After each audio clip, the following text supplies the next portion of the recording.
দাদু তার নাতির আকিকা দিতে পারে, নানা তার পোতার আকিকা দিতে পারে, দাদি তার পোতার আকিকা দিতে পারে, নানি তার পুতনির আকিকা দিতে পারে।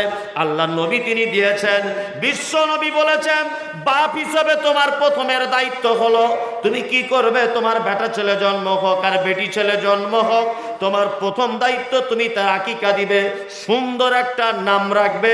তোমার ছেলেটা আস্তে আস্তে করে 5 বছর বয়স হবে, 7 বছর যখনই বয়স হয়ে যাবে, বিশ্ব নবী তিনি বলছেন নামাজের ব্যাপারে তুমি তাকে বলো। তুমি নিজে নামাজ পড়তে যাবে, মসজিদে তাকে তুমি আস্তে আস্তে করে ডেকে নিয়ে যাও, আস্তে আস্তে করে ডেকে নিয়ে যাবে। কতদিন? 10 বছর পর্যন্ত। 10 বছর পর্যন্ত যদি তোমার বেটা নামাজ যদি ধরে না যদি যায়, হাদিসে শব্দ এসেছে ওয়াজরিবুহুম আলাইহা, তুমি তোমার বেটাকে মারো, তার বিছানা আলাদা করে দাও, তার খাবার আলাদা করে দাও, তার গাড়ি আলাদা করে দাও, তার বাড়িটা আলাদা করে দাও, তার জন্য তুমি কড়া ব্যবস্থা নাও। তোমার বেটাকে বলো, মিথ্যা মিথ্যা করে ভয় দেখাও, তুমি যদি নামাজে না পড়বে আমার জমি থেকে তোমাকে বঞ্চিত করে দেব, তুমি যদি নামাজে না পড়বে আমার বাড়ি থেকে তোমাকে বঞ্চিত করে দিব। এই কৌশল অবলম্বন করে আল্লাহর নবী বলেছেন প্রত্যেক পিতা এবং মাতার উপরে এটা দায়িত্ব যে তার বেটাকে তুমি নামাজের কথা বলো, ইলমের শিক্ষা দাও, দ্বীনের শিক্ষা দাও, নামাজের কথা বলো। এটা প্রত্যেক বাপেদের দায়িত্ব। এটা আল্লাহর নবী দিয়েছেন। এই দায়িত্ব কে? আল্লাহর নবী। এ দায়িত্ব কেউ মানছে? ছেলে বাহিরে খাটতে যায়, সপ্তাহে সপ্তাহে টাকা পাঠাবার কথা, টাকা পাঠাতে পারেনি 1 সপ্তাহ, তোর বাপ ওকে ফোন লাগিয়েছে, কিরে আব্দুল্লাহ এ সপ্তাহে বেটা টাকাটা দিলি না, তুমি এই সপ্তাহে টাকার হিসাব দিতে পারছো? তোমার ছেলেকে জীবনে কোনোদিন ফোন করে এটা বলেছো বেটা আজকে জুম্মার দিন নামাজটা পড়েছো? আজকে জুম্মার দিন বেটা নামাজটা আদায় করেছো কোনো মসজিদে গিয়ে? ফেরি করছো, ব্যবসা করছো, সব কিছু ঠিক করছো, চাকরি করছো, সব করছো, বেটা নামাজটা আদায় করেছো? এটা কেউ বলে? কেউ বলে? কেউ বলে না। ছোট্ট খোকন বলল সেদিন বাবাকে তার ডেকে, বাবা তোমার চুলগুলো সব যাচ্ছে কেন পেকে? বাবা বলে যাদের ছেলে দুষ্টুমিতে পাকা তাদের বাবার মাথার চুল যায় না কাঁচা রাখা। ছোট্ট খোকন মুচকি হেসে বলল হয়নি আমার ভুল, তুমিও ছিলে আমার মতো তাই পেকে ছিল দাদুর চুল। কি বুঝলেন?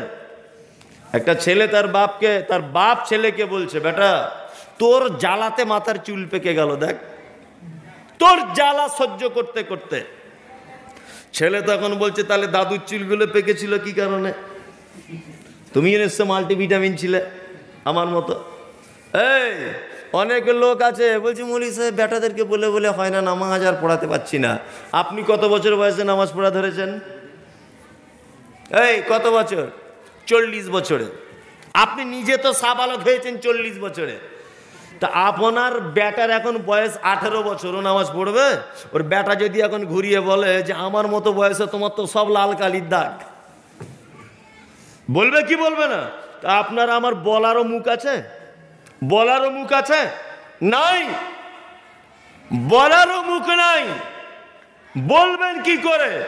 আপনি নিজেই তো 40 বছর বয়সে আপনি নামাজ পড়া ধরেছেন। এটা বাপেদের দায়িত্ব। আজকে বুড়া বয়সে অভিযোগ করলে হবে না। আপনি একটা মৌলভী সাহেবদের বেটা দেখান তো দেখি বাপগুলোকে যে ভাত পাচ্ছে না, একজন দেখান এই এলাকাতে আছে যে মৌলভী সাহেব তার মাকে মেরেছে আর মৌলভী সাহেব তার মাকে খেতে দেয় না, মৌলভী সাহেব তার বাপকে ঘর থেকে ধাক্কা দিয়ে বার করে দিচ্ছে, দেখাতে পারবেন? পারবেন না। বেতন কত? 4000, 5000, 6000, 7000। অথচ অসংখ্য বাপ মাকে দেখতে পাওয়া যাবে বৌমাও চাকরি করে, ছেলেও চাকরি করে, যে দুজনাই কলকাতায় থাকে, বুড়া বুড়ি দুজনা মরে মরে। একদিন শাড়িতে আগুন লেগে যাচ্ছে, একদিন হাত পুড়ে যাচ্ছে রান্না করতে গিয়ে, এ চোখে টেঁড়া দেখছে আর ও বসতে গিয়ে লাঠি দিয়ে বসে, উঠতে গেলে লাঠি নিয়ে ওঠে। এইরকম অবস্থা, সেবা করার কেউ নেই। এরকম অসংখ্য বাপ মা আছে, আছে না নেই? আছে, অসংখ্য বাপ মা রয়েছে। তার একটা কারণ, সেটা হচ্ছে কি, একটা কথা আছে, যাকে করবে অবহেলা সেই হবে গলার মালা। যাকে করবে অবহেলা সেই হবে গলার মালা। দিনাজপুরের আমার একটা বন্ধু আছে, দুমোহনার ওখানে বাড়ি, আমি তার নাম বলবো না। ওরা 7 ভাই, 7 ভাই ওরা। তা মসজিদে ছেলেটা ইমামতি করে, বেতন কম পায়, অল্প পায়। তা ওর বোনেরা ওর সঙ্গে ভালো করে কথা বলে না যখন আসে। আরো 2-3টা ভাই বড় বড় চাকরি বিজনেস করে, তাদের গাড়ি বাড়ি সব আছে। বোনেরা কেউ কথা বলে না, কারণ ওর বেতন কম, খেতে টেতে ভালো দিতে পারে না। এই কারণে আজকের বাপ মাগুলো আর 6টা ভাই কেউ দেখে না। আমি ফোন করে যদি কখনো গল্প টল্প করি তো আমাকে দুঃখের কথা বলে যে মমতাজ ভাই, যাকে করবে অবহেলা সেই হবে গলার মালা। আমার ইনকাম কম বলে আমার আব্বা মামায় দেখতে পারতো না, আজকে বুড়ো বুড়ি দুজনে আমাকে ছাড়া চলে না।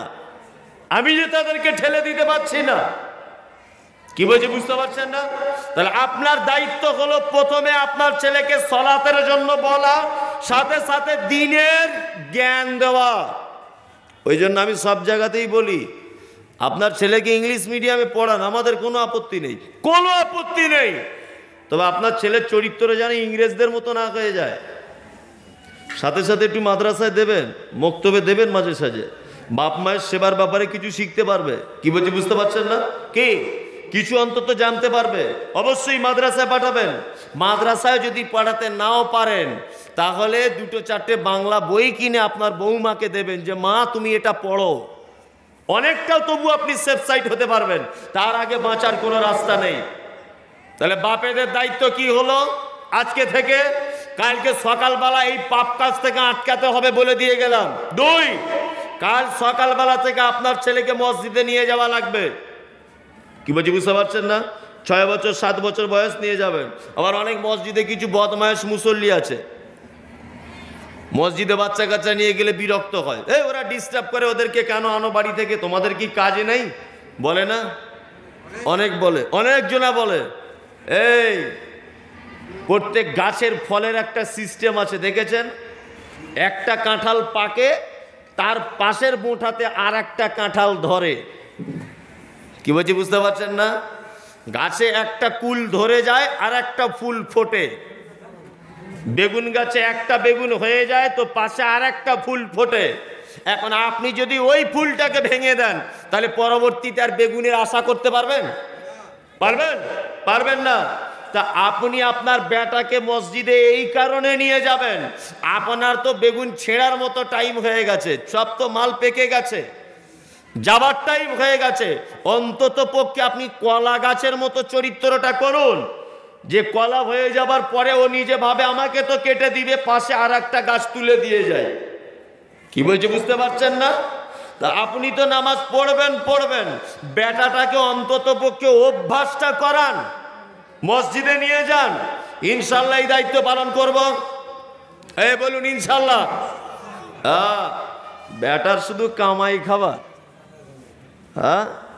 বেটার শুধু টাকার কামাই খাওয়া। আর দুতলা বাড়ি করেছে, মার্বেল পাথর লাগানো, আর খুব নাচছে। আর গেরেমান ইমাম সাহেব মলি সাহেবকে এনে ডেকে ডেকে দেখাচ্ছে, দেখো রাজস্থান থেকে মার্বেল এনেছে। 4-5 বার হজ করে বসে আছে, কাজ নেই কিছু নেই, কি করবে? অনেক টাকা আছে, হজে গিয়ে ঘুরে এসেছে। বড় বড় পাঞ্জাবি কিনে এনেছে, গ্রামে ঘুরছে পাঞ্জাবি পরে, হাতে তসবি নিয়ে। 4-5 বার হজ করে এসেছে হাজি সাহেব, একটা বেটা নামাজ পড়ে না। আল্লাহ বলছে হাজি সাহেব তোকেই তো খুঁজছি, আয় একবার, কি করি তারপরে তোকে বুঝবি। বড় পাঞ্জাবি বার করবো তোমার। মলি সাহেব বক্তব্য দেওয়া, তোমার বহু নামাজ পড়ে না, একবার এসো তোমাকে পালিশ করব। আল্লাহ খুঁজছে। কি বলছি বুঝতে পারছেন না? আল্লাহ খুঁজছে আপনাকে আমাকে। ওই জন্য বলে দিয়ে যাচ্ছি, শুনে নেন। ফজরের সময় মসজিদে মুয়াজ্জিন আজান দিবে, সালাতু খায়রুম মিনান নাওম। হাজি সাহেব, মৌলভী সাহেব, সাধারণ মানুষ বাড়ি থেকে বার হয়ে যাবে মসজিদে, হাতে তসবি নিয়ে চলে যাবে তুমি মসজিদে। ফজরের নামাজ পড়ে তুমি রাস্তায় রাস্তায় ঘুরতে চল, সুবহানাল্লাহ সুবহানাল্লাহ পড়ছো। তোমার স্ত্রী নামাজে গেল না, তোমার বেটা নামাজে গেল না, তোমার পোতা নামাজে গেল না।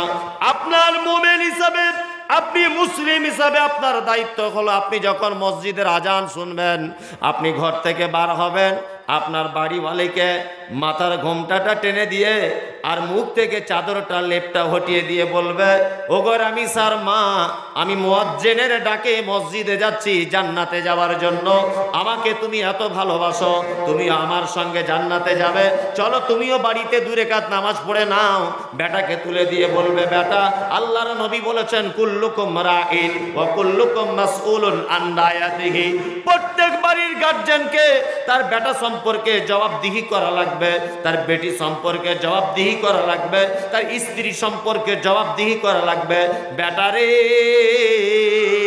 মুয়াজ্জিন আজান দিয়েছে, আমি মসজিদে যাচ্ছি, তোমাকেও আমার সঙ্গে মসজিদে যাওয়া লাগবে।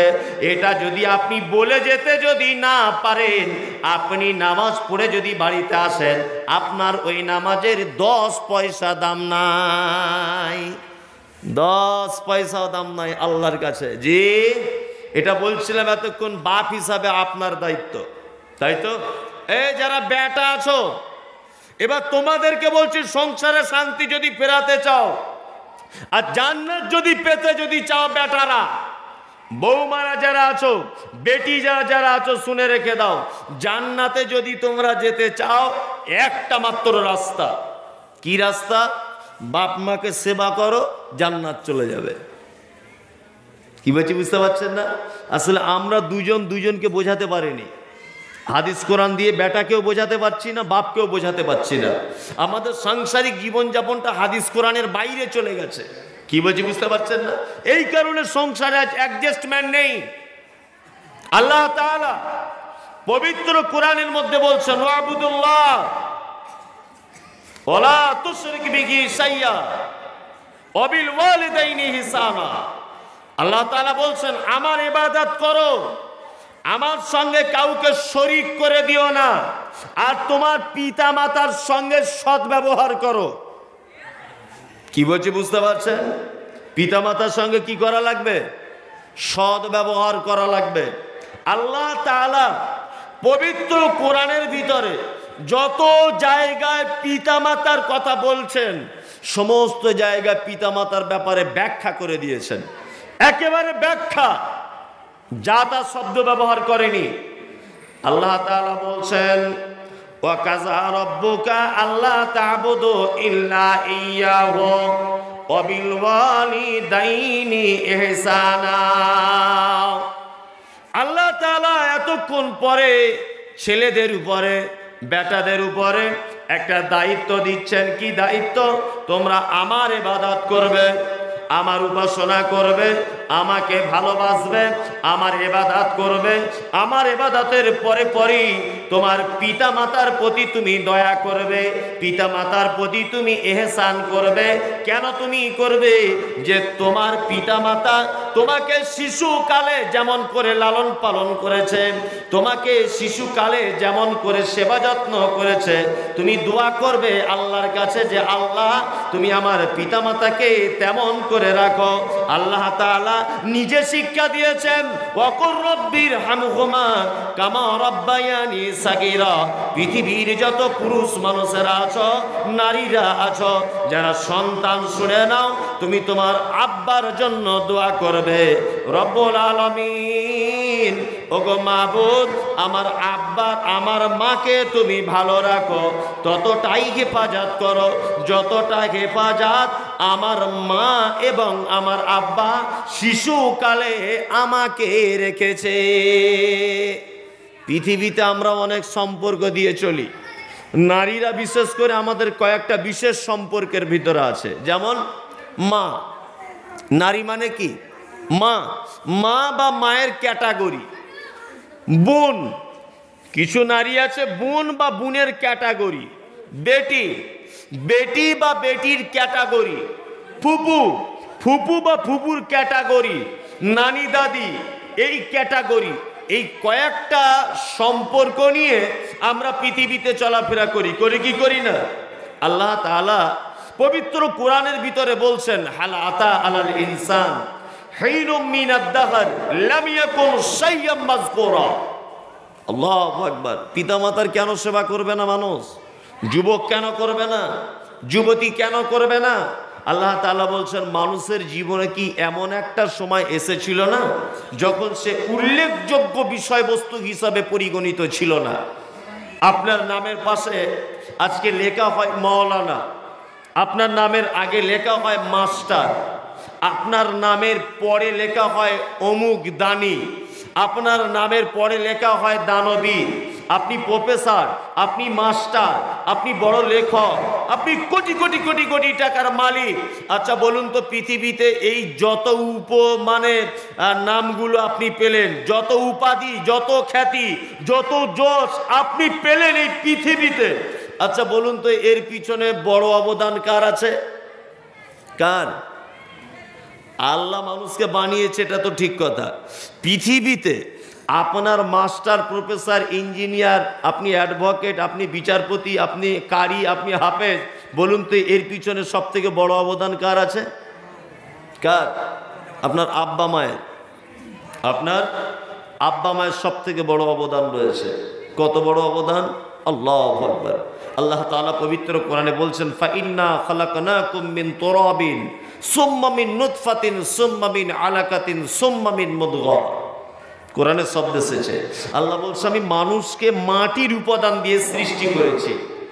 মায়ের এক ফোঁটা নাপাক রক্ত আর পুরুষের এক ফোঁটা নাপাক পানি, মায়ের এক ফোঁটা নাপাক পানি, এই নাপাক পানি দিয়ে আল্লাহ তাআলা তোমাকে তৈরি করেছেন মায়ের পেটের ভিতরে। গোস্তের টুকরা হলো আস্তে আস্তে করে, এতে আল্লাহ তাআলা রূহ ফুঁকে দিলেন। মায়ের পেটের ভিতরে রূহ চলে আসার পরে আল্লাহ বলছেন, ফি কারারিম মাকিন, তোমার মায়ের পেটে একটা সুরক্ষিত জায়গার ভিতরে রেখে দিলাম। আস্তে আস্তে করে মায়ের পেটে বাচ্চা জন্ম হলো, আস্তে আস্তে করে বড় হলো। আল্লাহ তাআলা তারপরে বলছেন, আল্লাহু আখরাজাকুম মিন বুতুনি উম্মাহাতিকুম লা তা'লামুনা শাইয়া, তোমাকে মায়ের পেট থেকে বার করা হলো, বার করার পরে এমন একটা পজিশনে তোমাকে নিয়ে আসলাম, পৃথিবীর কেউ তোমাকে জানতো না, পৃথিবীর কেউ তোমাকে চিনতো না, পৃথিবীতে কেউ তোমাকে মাস্টার বলে জানতো না, কেউ তোমাকে মৌলবী বলে জানতো না। তোমার মা তোমাকে জন্ম দেওয়ার পরে আস্তে আস্তে করে দুধ পান করিয়ে 30 মাস যাবত তোমাকে দুধ পান করিয়েছে, তোমাকে বড় করেছে। 10 বছর বয়স পর্যন্ত তোমার জামা কাপড় কেচেছে, তোমার বিবাহের আগে পর্যন্ত তোমার জামা কাপড় কেচে দিয়েছে। তোমার শরীর খারাপ হয়েছে, মা নিজে না খেয়ে ডাক্তার বলেছে, মা তুমি খাবে না, তোমার বেটার অসুখ ভালো হয়ে যাবে। রাত 12টা 1টা 2টোর সময়তে পেচ্ছাপ করেছো, পায়খানা করেছো, তোমার মা সেটা তোমার পরিষ্কার করে দিয়েছে। আল্লাহ তাআলা বলছেন, পৃথিবীর মানুষ শুনে রেখে দাও, আমি স্রষ্টা, আমি তোমাকে বানিয়েছি। আমার পরে পরেই পৃথিবীতে যদি তুমি বড় হবার সব থেকে বড় অবদান যদি কারো থাকে, সেটা হচ্ছে তোমার মায়ের আর তোমার বাপের। সব থেকে বড় অবদান কার? মায়ের আর বাপের। আজকে বড় আফসোস হয় যে আব্বা মাগুলো পালা সিস্টেমে ভাত খায়। এর বাড়ি 15 দিন, ওর বাড়ি 15 দিন, এর বাড়ি 15 দিন, 16 দিন হয়ে গেলে বৌমারা বড় বড় চোখ বার করে আর বলে, এ বুড়ো লোকটা এমনিতেই খেতে চলে আসে, মনে হয় ক্যালেন্ডার দেখে খেতে আসে না। বুঝতে পারছেন না? আহা, 4 ভাই আপনারা, 4 ভাই, ঈদের দিন আপনার স্ত্রীর জন্য আপনি নতুন জামা কাপড় কিনেছেন, জি, আপনার বেটার জন্য নতুন জামা কাপড় কিনেছেন, সবার জন্য কিনেছেন। আপনাদের সব ভাইগুলো 2 তলা বাড়ি, আব্বা মাগুলো 2 তলার উপরে উঠতে পারে না বলে বারান্দায় মশারি টাঙিয়ে রেখে দিয়েছেন। বুঝলেন না? বারান্দায় মশারি টাঙিয়ে রেখে দিয়েছেন। ঈদের দিনে আপনি ভাবছেন যে আমার বড় ভাই মনে হয় কিছু জামা কাপড় কিনে দেবে আমার আব্বাকে, ছোট ভাই মনে হয় আমার মাকে একটা শাড়ি দেবে, ছোট ভাই ভাবছে মেজো ভাই হয়তো দিতে পারে, তাই না? সবাই ভাবছে ঈদের দিন সন্ধ্যা ঘনিয়ে গেল, আপনার মা একটা নতুন জামা পেল না, আপনার মা একটা নতুন শাড়ি পরতে পারলো না, আপনার আব্বা একটা নতুন লুঙ্গি পরতে পারলো না। কারণ, নিশ্চয়ই কারণ, আপনার আব্বা মা দুজনাই যে বড় অপরাধী, খুব বড় অপরাধী। আপনার মা নতুন শাড়ি পেল না, অপরাধ কি? কি অপরাধ?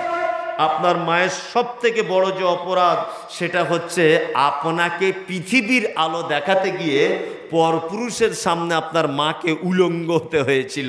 এটা আপনার মায়ের সব থেকে বড় অপরাধ। আপনার মা ঈদের দিনে নতুন শাড়ি পেল।